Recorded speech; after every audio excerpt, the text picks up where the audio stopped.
नमस्कार, मैं हूं आपके साथ कविता राणा। सऊदी अरब के रास्ते बलूचिस्तान के लिए खुशियों की सौगात की आई पाकिस्तान तमतमा उठा, या फिर यूं कहें कि अब जाकर सोचे 6 करोड़ बलूचियों का संघर्ष खत्म होने जा रहा है, क्योंकि सऊदी अरब जाकर बॉलीवुड के दबंग खान यानी कि सलमान खान ने बातों ही बातों में बलूचिस्तान को अलग देश क्या बताया। पाकिस्तानी हुकूमत और आर्मी दोनों को चक्कर आने लग गया। पाकिस्तान से प्रताड़ित बलूचिस्तान एक लंबे समय से विश्व पटल पर खुद के लिए एक अलग देश की मान्यता की मांग कर रहा है, और इस आग में घी डालने का काम सलमान खान ने तब किया जब सऊदी अरब की जमीन से उन्होंने बलूचिस्तान को पाकिस्तान से अलग बता दिया। और इस पूरे घटनाक्रम के बाद समूचे बलूचिस्तान में खुशी की लहर है, क्योंकि ये तो सिर्फ एक शुरुआत है एक नए बलूचिस्तान बनने की। शुरुआत है अखंड भारत में बलूचिस्तान के वापस आने की, और शुरुआत है पाकिस्तान के खंड खंड होने की, और जिसको लेकर आध्यात्मिक गुरु स्वामी यू की भविष्यवाणी इन दिनों पाकिस्तान में भी तहलका मचा रही है। और इसी पर देखिए आज की ये सबसे स्पेशल रिपोर्ट। सऊदी अरब के रास्ते खुशियों की बहार, सऊदी अरब के रास्ते एक नई शुरुआत, सऊदी अरब के रास्ते अखंड भारत का निर्माण। देखिए सिर्फ और सिर्फ धर्म ज्ञान। दरअसल मौका था जॉय फोरम 2025 के मंच से बोलने का, और मौका देने वाले कोई और नहीं बल्कि सऊदी अरब था। अब सोचिए, दिवाली के मौके पर सऊदी अरब के रियाद में एक कार्यक्रम आयोजित होता है जिसमें एक ही मंच पर बॉलीवुड के 3 खान एक साथ दिखते हैं, यानी कि 3 खान की एक साथ मौजूदगी। तीनों एक साथ बैठे हुए थे। तीनों ही एक्टर से ग्लोबल सिनेमा, भारतीय फिल्म्स और अपने करियर के साथ साथ कई मुद्दों पर अपनी व्यक्तिगत बातें रखी। लेकिन इस पूरी बातचीत की महफिल आखिर में सलमान खान लूट ले गए। जैसे ही जॉय फोरम के मंच से सलमान खान ने बलूचिस्तान का जिक्र किया, 7 समंदर पार पाकिस्तान में भूचाल आ गया, क्योंकि सऊदी अरब की जमीन से सलमान खान ने बलूचिस्तान को पाकिस्तान से अलग बताया। उनका ये साफ कहना था कि आज अगर कोई हिंदी फिल्म सऊदी अरब में रिलीज होती है तो वो सुपर हिट हो जाती है, और इतना ही नहीं, तमिल, तेलुगु और मलयाली फिल्में भी यह अच्छा बिजनेस कर रही है, क्योंकि यहाँ कई देशों के लोग रहते हैं और काम करते हैं। हमारे देश से कई लोग यहाँ आए हैं, बलूचिस्तान के लोग, अफगानिस्तान के लोग, पाकिस्तान के लोग सभी यहाँ काम करते हैं।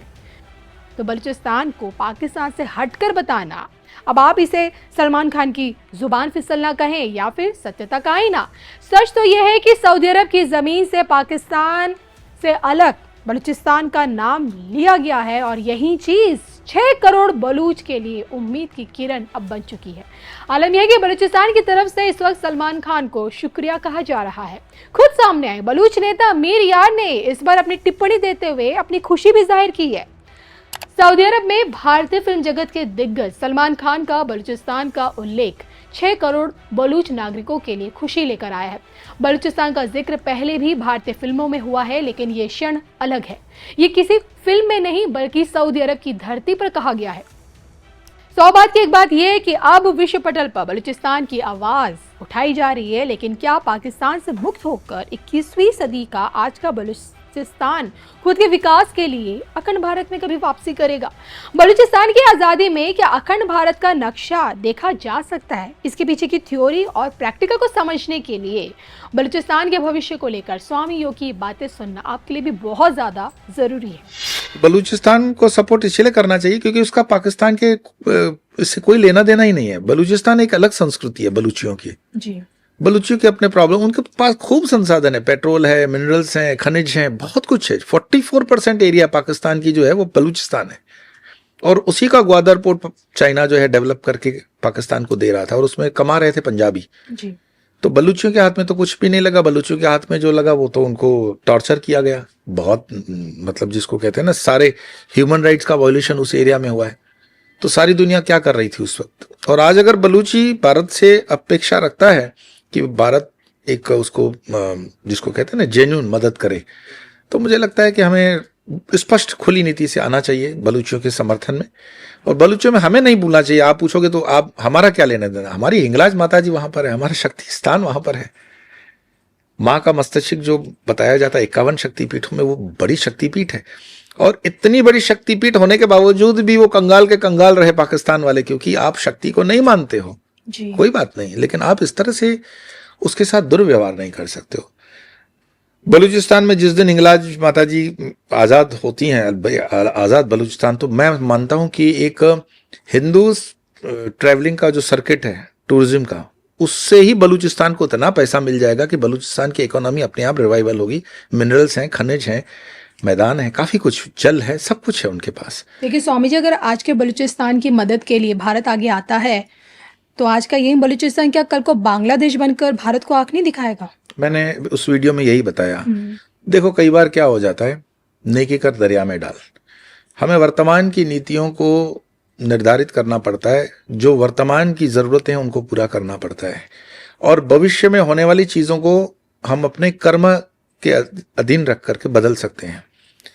कभी आपको पता हो कि फ्रांस और ब्रिटेन एक दूसरे के जानी दुश्मन थे, वो दूसरे के आंख में आंख डेल करके नहीं देते थे। आप यहाँ तक कि मेरा खुद का भी अनुभव है, अगर एफिल टावर के नीचे आप खड़े हो और अंग्रेजी में पूछते तो जवाब नहीं देगा, उसको फ्रेंच में ही पूछना पड़ेगा आपसे।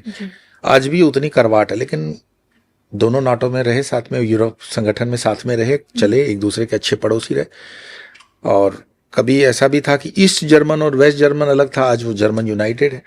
परिवर्तन जीवन का नियम है। मुझे लगता है कि हमें हमारी पहले की भूल से सीखना चाहिए।